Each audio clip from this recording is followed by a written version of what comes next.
Buen día, vamos a iniciar con la temática del día de hoy que tiene que ver con los movimientos sociales e indígenas de resistencia al colonialismo. Si bien sabemos nosotros, desde la historia tenemos lo que son los movimientos indígenas que han sido de resistencia al colonialismo y que en la actualidad hablamos ya de lo que son los movimientos sociales indígenas, porque la resistencia del colonialismo no solamente es de una parte de la sociedad, sino es de todo en su conjunto para construir una nueva sociedad como tal. En ese sentido, tenemos que recordar que la historia no solo se enmarca en el pasado, sino es el presente y el futuro. Es decir, que hay que hacer análisis de estas tres cuestiones para que nosotros podamos construir nuestra propia forma de vida. La historia oficial siempre ha negado y distorsionado la vida y los hechos históricos de los pueblos indígenas. Toca ahora reconstruir esta realidad. Es decir, nosotros mismos tenemos que ser los constructores de lo que es nuestra historia. Hay muchas personas que se han dado al hecho de estudiar a los pueblos indígenas, pero muchas veces no entendiendo la misma esencia de los pueblos. Por ello es que es una tarea fundamental de los pueblos poder recuperar esos saberes y conocimientos que se tienen de la historia. Bien, ¿qué son los movimientos indígenas? Los movimientos indígenas son entendidos como las rebeliones, levantamientos, revueltas y acciones insurgentes. Muchas veces esto por el tema de resistir contra el coloniaje. Se genera como reacción de resistencia a las diversas formas de explotación. Recordemos nosotros que durante mucho tiempo los pueblos indígenas han sufrido diferentes formas de explotación, tal es el hecho en el caso de la explotación de los recursos naturales como la minería. Es también construir formas y mecanismos de organización cultural y política. Es decir, que nosotros queremos construir algo propio, algo que sea de los pueblos como tal y no una copia, no una réplica de lo que nos han dejado los colonizadores. Es así que propone propuestas para la constitución del Estado y de la sociedad. Recordemos nosotros que estos movimientos indígenas tienen pues una finalidad que es de construir una nueva sociedad para todos, pero basada en la forma de vida y en el pensamiento de los pueblos. Los movimientos indígenas que lucharon en la colonia. Vamos a destacar 4 movimientos indígenas que lucharon en la colonia.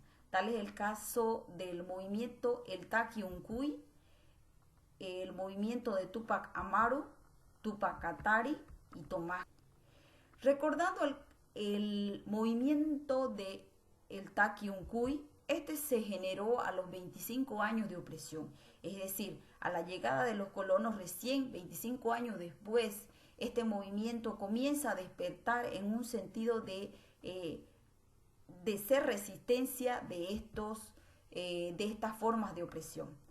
Como tal, surge por los excesivos tributos y los abusos, es decir, que los españoles cometían muchos abusos para lo que son los pueblos, y como tal impulsaba un rechazo, sobre todo este movimiento impulsaba un rechazo a todo aquello que represente a los españoles, es decir, a todo aquello que sea prácticamente que venga de los españoles, como ser una forma de pensar, una forma de vida, un objeto que se tenga, era un rechazo total hacia ellos.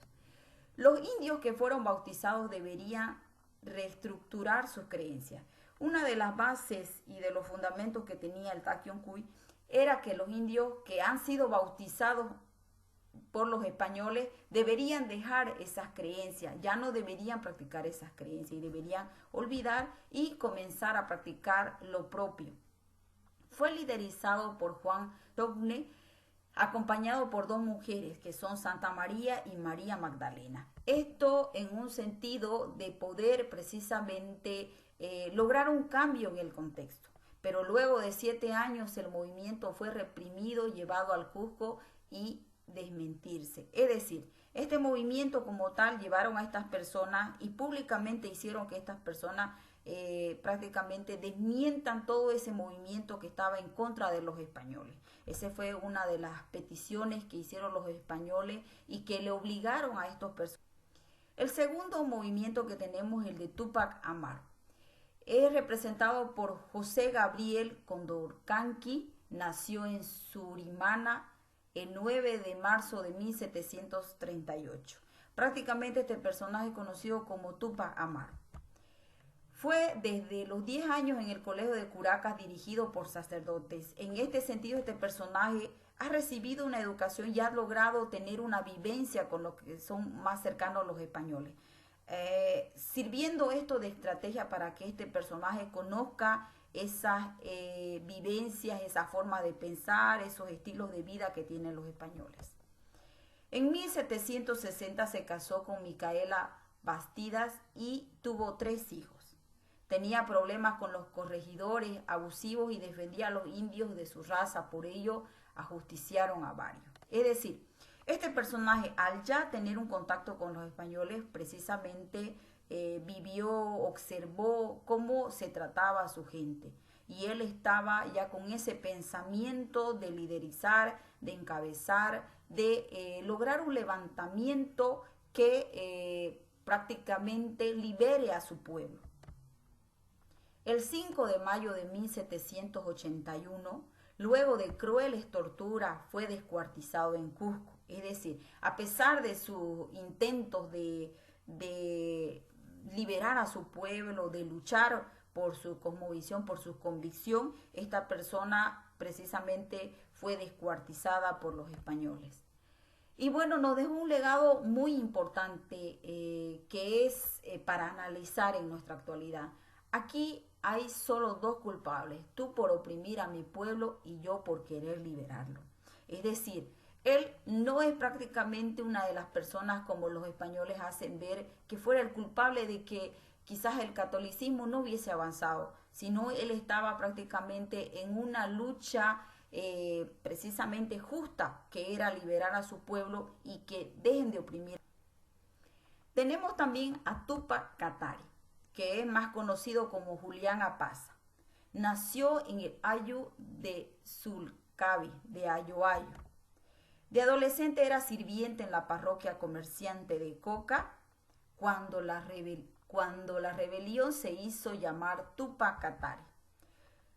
Precisamente luego de haber cercado a la ciudad de La Paz durante 6 meses, es apresado y desmembrado por el ejército español.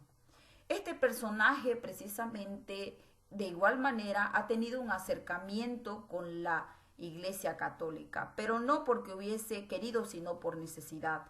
Recordemos nosotros que en la parte precisamente de tierras altas se trabajaba la explotación de las minas y tanto varones y mujeres hasta cierta edad eran obligados a entrar a las minas.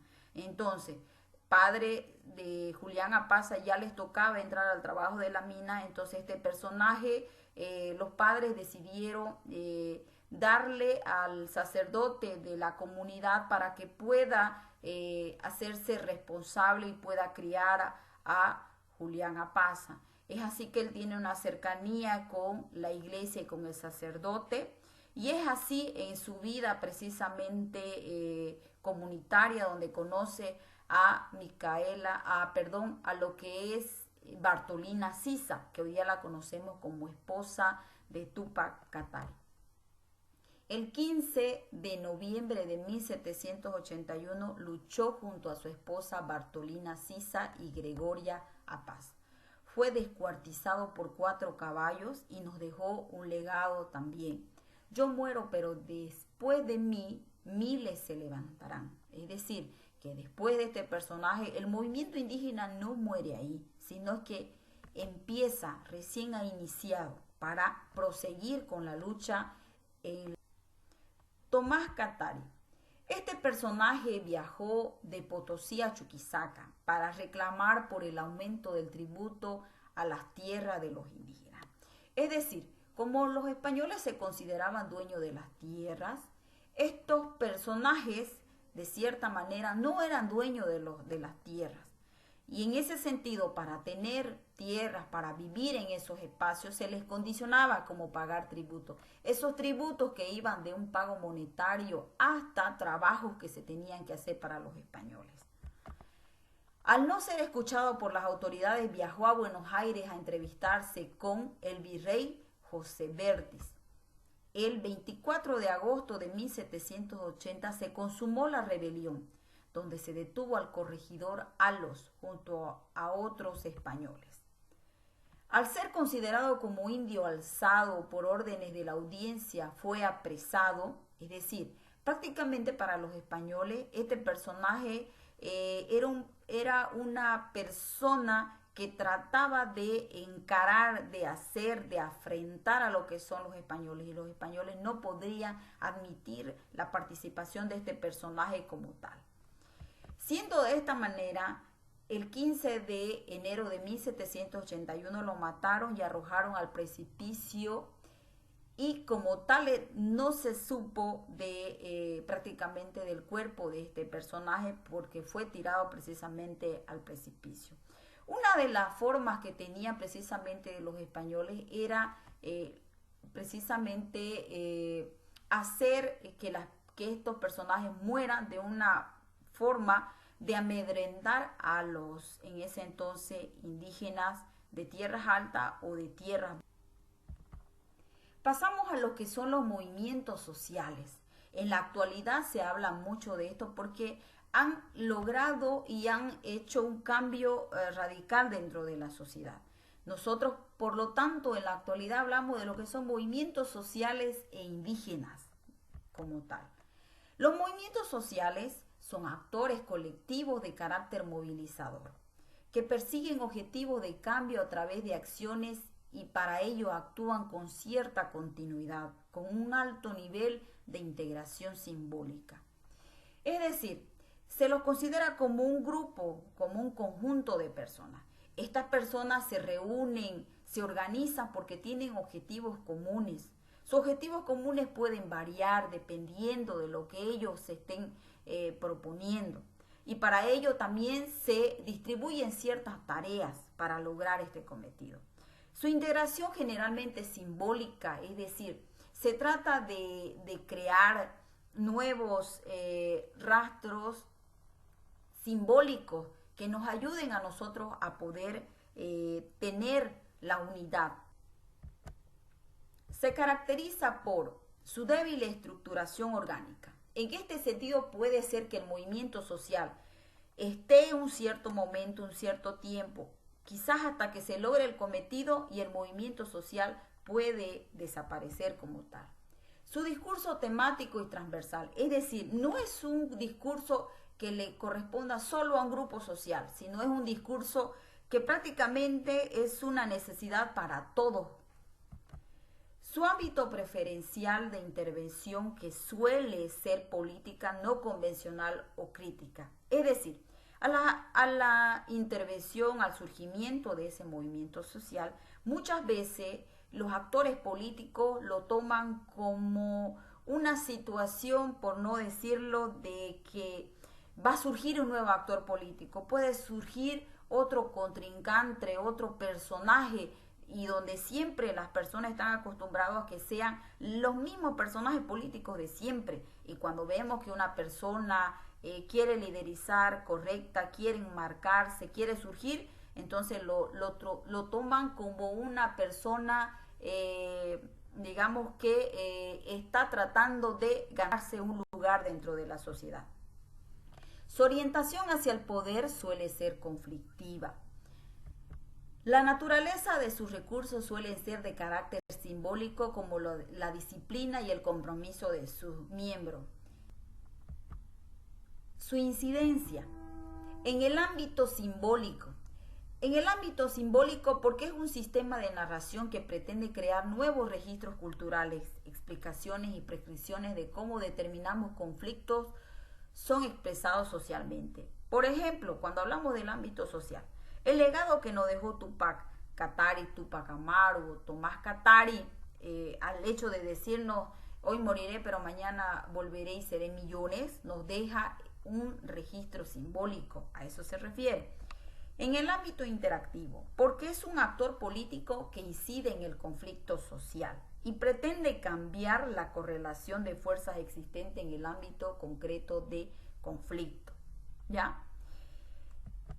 En el ámbito institucional, porque incide e impacta en transformar o transformando los espacios que regulan o canalizan las conductas de los actores a través de acciones no convencionales o contenciosas. Es decir, en el ámbito institucional, nosotros tenemos instituciones que muchas veces estamos acostumbrados a que en la época republicana se crearon y así tienen que funcionar. Sin embargo, cuando hablamos de un ámbito institucional, estamos hablando de crear nuevas formas de manejo dentro de las instituciones. Por ejemplo, sabemos que hay personas que hablan idiomas originarios. Entonces, ¿por qué no proponer un cambio dentro de las instituciones en las cuales se promueva el aprendizaje del idioma originario? Ya que hay personas que vienen y quieren recibir una atención de acuerdo a eso. Y muchas veces hay personas que no tienen no hablan o no tienen esas capacidades. Entonces, ¿qué hacen?